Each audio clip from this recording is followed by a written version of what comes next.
So what I know that you manage like a lot of different online events and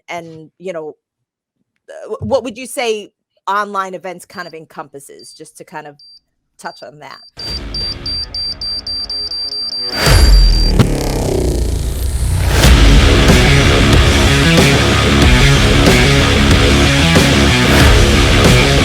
Yeah, so online events in my world, those are launches, those are challenges. So if anybody's ever said, hey, join me for 5 days and we're going to do a free challenge, or 3 days, or whatever it is, challenges, summits. So summits in my brain, just so everybody's on the same page of what I think summits are. Summits are when we get a bunch of people together, we do interviews, and then we present those summits as a conglomerate to participants. So they get a lot of information about a similar topic from people doing interviews.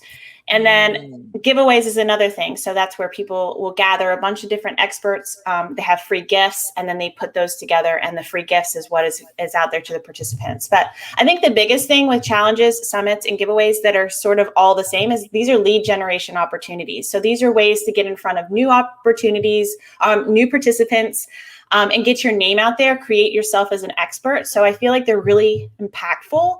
And over the course of being an entrepreneur for so many years, it seems like that's one of the biggest things. People are always like, how do I get in front of more people? And so I kind of fell into this comfort of this is the way that I feel like is best, and what I've seen work for many others. And so that's where I kind of been living. But does that answer your question? Yeah, absolutely. Yeah. And I think it's important that people recognize this across the board, right? The biggest reason why somebody is going to say, look, this is something that's worth doing is because let's focus on a summit, right? Mm-hmm. You want to collect a whole bunch of people that are ideal, that you can ideally serve, right? For non-entrepreneurs, we call them ideal clients or ideal prospects. And that's a whole other thing, because I have a theory of the difference between the two. The difference? But anyway, yes, we'll talk about that another time.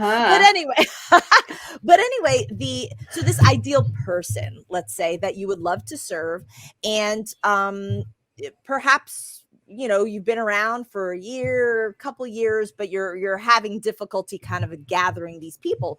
Well, you can invite other people that can attract.